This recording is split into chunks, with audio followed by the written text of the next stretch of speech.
তো আমি বাবার কাকিমার সম্পর্কে আমি আগেও তার সাইকোলজি নিয়ে তার মনস্তত্ত্ব নিয়ে কিছু বলেছিলাম, যতটা মনে পড়েছিল। তো আজও কিছু মনে পড়লো, তো সেটাই বলছি যে এটা বহুদিন ধরে ফেস করেছি যে সে সব সময়তেই আমাদের যে কথা যেগুলো বলি সেইগুলো তার মিস ইন্টারপ্রেট বা অপব্যাখ্যা করে। মানে তার ভুল, মানে তার কুৎসিত একটা নোংরা মানে তৈরি করার চেষ্টা করে সব সময়তেই, এবং সকলের ক্ষেত্রেই, কেবলমাত্র তার নিজেদের ছেলে মেয়েদের বা নিজেদের আপনজন ছাড়া। নিজের ছেলেমেয়েরা যখন তার কথা বলে তখন সে তার কথার একটা খুব সুন্দর ব্যাখ্যা দেওয়ার চেষ্টা করে। আর যখনই আমরা কিছু বলতাম, যেহেতু আমাদের সাথে তার রক্তের কোনো সম্পর্ক নাই সরাসরি, তো তখনই সে কী করতো, তার একটা ভুল ব্যাখ্যা, ভুল মানে, এবং কখনো সেটা নোংরা মানেও তৈরি করতো আক্ষরিকভাবে। তো এইটা তার যে স্বামী, মানে সে প্রধান, মানে সে হচ্ছে সম্পর্কে বাবার কাকা হচ্ছে। তো আমরা যেহেতু গরিবের মধ্যে দিয়ে আগে গেছি, তো আমরা দাদু হিসেবেই আমরা সম্বোধন করতাম, যদিও সত্যিকারের দাদুর ভালোবাসা বা পাইনি আমরা। মানে সত্যিকারের দাদুর যে, আমরা ছোটোটা তো কোনো বোঝে না, তো আমরা মানতাম কিন্তু ভয় করতাম আমরা। এবং এই ভয়টা ছিল একটা ভয়ানক ভয়। এই ভয়ের মধ্যে দাদুর কাছে যে ভালোবাসা, সেই ভালোবাসা থেকে আমরা বঞ্চিত ছিলাম, এবং কিছু হলেই সেটা তার একটা শক্তি প্রয়োগ এবং আমাদের উপর করা হতো, আমাদের পরিবারের উপর, মানে আমার বাবা মা, আমাদের ভাইদের উপরে। এবং সবসময়তেই তো রাজনীতির একটা যে খেলার যে ধরন, সেটা তার বউ, মানে বাবার কাকিমা আমাদের উপরে বরাবরই খেলে এসেছে। তো রাজনীতিতে যেমন অপরপক্ষে সবসময় কাজের একটা খারাপ উদ্দেশ্য, খারাপ মানে করা হয়, খারাপ নোংরা একটা উদ্দেশ্য ক্রিয়েট করা হয়, এবং নিজেদের কাজের একটা খুব সুন্দরভাবে ব্যাখ্যা দেওয়ার চেষ্টা করা হয়, ঠিক সেই সেইটা আমাদের উপর অ্যাপ্লাই করা হতো। এবং এইটা যে কতটা মারাত্মক হতে পারে, একজনের মানসিকতায় যে এর কতটা ক্ষতিকারক প্রভাব পড়তে পারে, সেইটা হয়তো এরা জানে না। এরা হয়তো বোঝে না। হয় যদি বুঝতো, তাহলে কখনোই এই রাজনীতির এই নোংরা খেলা আমাদের ওপরে কখনোই সে খেলতো না। বিশেষ করে এই ব্যক্তিটি, বাবার যে কাকিমা, নাম শিলা পাল। তার ছেলে একজন প্রতিষ্ঠিত সরকারি কর্মী, উচ্চপদস্থ অফিসার, WBCS অফিসার। তো সে কলকাতায় মানুষ হয়েছে এবং শেষ পর্যন্ত এখানেই পড়েছে। এবং তার যত ক্রেডিট, মানে যেন মনে হয় তার কথা শুনলে যে WBCS অফিসার ওই বাবার, মানে কাকিমা এসে নিজেই সে করেছে।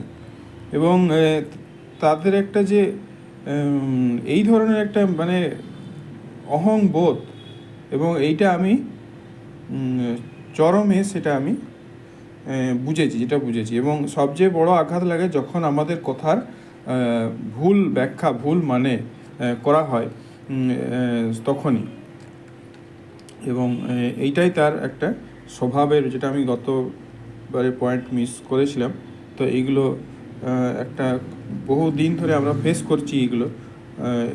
এই ধরনের কথার একটা বাজে ইঙ্গিত তৈরি করা, বা একটা খারাপ উদ্দেশ্যের দিকে কাজকে ঠেলে দেওয়া, এই একটা মানসিকতা বরাবরই রয়েছে। এটা সম্পূর্ণ আমার ব্যক্তিগত আন্ডারস্ট্যান্ডিং, এবং যত সুবিধা তার নিজেদের পরিবারের দিকে সে স্বাভাবিকভাবে সবাই যেমন করে, তো নিজেদের পরিবারকে পাইয়ে এবং আমাদেরকে কৃতদাসের মতো আর কি, যে সব কিছুই করিয়ে নেবো আর কি, এই ধরনের একটা রাজনৈতিক পলিসির আড়ালে তো তার একটা এইরকম যদিও সে এখন অনেকটা বৃদ্ধ হয়ে গেছে, তার আগেকার মতো এখন আর ক্ষমতা নাই, তবুও এই রকমভাবেই আমাদের অতীতটা কেটে যায়।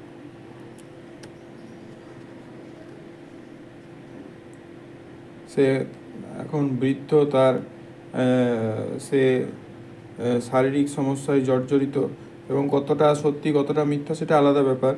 সেটা সন্দেহ সবাইকার থাকতেও পারে, না থাকতেও পারে, জানি না। বয়স হলে সকলেরই শরীর ভেঙে পড়ে। তো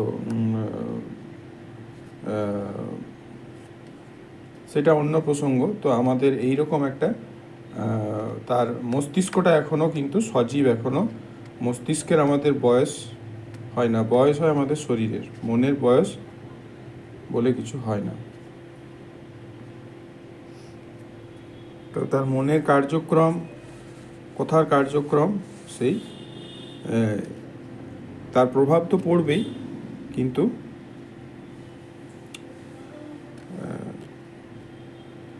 পরিস্থিতিটা এরকমই। দুর্বল মানুষ, যে মানুষও যে কত ভয়ানক হতে পারে তার একটা আভাস আমি দেওয়ার, সেটাই আমি বোঝানোর চেষ্টা করলাম। যে শারীরিক দুর্বলতা তো একটা আলাদা পার্ট, যে কথা বলার, যে কথার মাধ্যমেও যে মানুষের কত ক্ষতি করা যায়, সেইটাও একটা ক্ষতি করা সম্ভব। এবং এই ধরনের মানুষ পরিবারে যত না আছে, বাইরে এর থেকে আরও বেশি আছে। সেটাও আমি নিজে বুঝেছি, এবং সেই বুঝেছি সে বলেই বলছি। তো বাইরে এই ধরনের মানুষ মোটামুটি 99.99% ভালো মানুষও আছে। তো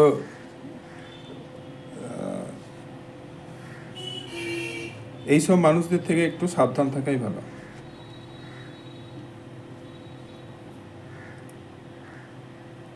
পৃথিবীতে যদি আপন বলে কেউ থাকে, তো সেই নিজের মা আর বাবা ছাড়া হয়তো খুব কম মানুষই আছে। হ্যাঁ, একমাত্র যাকে চেনো সে হচ্ছে মা আর বাবা, এবং যাদেরকে চেনো না তাদেরকে তুমি পরিচয় কীভাবে দেবে? তারাও আছে অনেক আপন মানুষ, তুমি সমাজে পাবে, কিন্তু তাদের কোনো পরিচয় তোমার কাছে নেই। তাই পরিচয় যখন নেই, সে কখনো ভালো হতে পারে, কখনো খারাপ হতে পারে, সেটা তোমার ধারণার বাইরে। কিন্তু যাকে তুমি নিঃসন্দেহে ভরসা করতে পারো, নিঃসন্দেহে তোমার মনের কথা শেয়ার করতে পারো, নিঃসন্দেহে যার সঙ্গে তুমি কাজ করতে পারো, যার সঙ্গে তুমি স্বচ্ছন্দে হাসি ঠাট্টা সব কিছু মনের ভাগ শেয়ার করতে পারো, সে তোমার বাবা আর মা।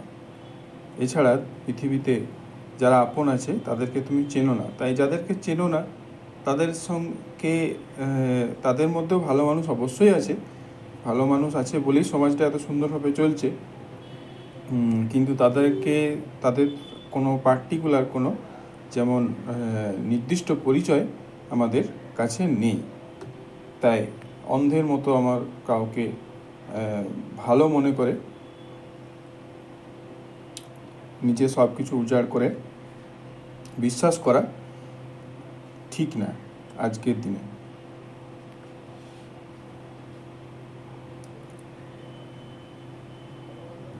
যে আজকে ভালো, তোমার কাছে ভালো, সে কালকে খারাপও হয়ে যেতে পারে। কিন্তু তোমার বাবা মা চিরকালই তোমার ভালোর কথাই চিন্তা করে, এবং বাবা মায়ের কাছে তুমি একজন স্পেশাল। আর এই ধরনের মানুষগুলো চিরকালই তোমার কথার মিসইন্টারপ্রিটেড, অপব্যাখ্যা, ভুল ব্যাখ্যা, ভুল মানে, এইগুলো নোংরা উদ্দেশ্য, এইগুলো নিয়ে বরাবরই তুমি পাবে, এবং সাথে সাথে তুমি ভালো মানুষও পাবে, ভালো, এবং এগুলো আমাদেরকে আইডেন্টিফাই করতে হয়।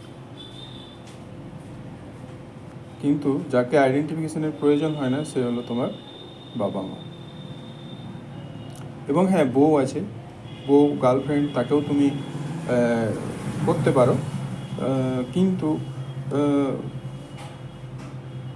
একদম পবিত্র যেখানে রিলেশন, সেটাই আমি বলতে চাইছি, যেখানে পিওর, সেখানেও পিওর, কিন্তু কোথাও না কোথাও যেন সেখানে একটা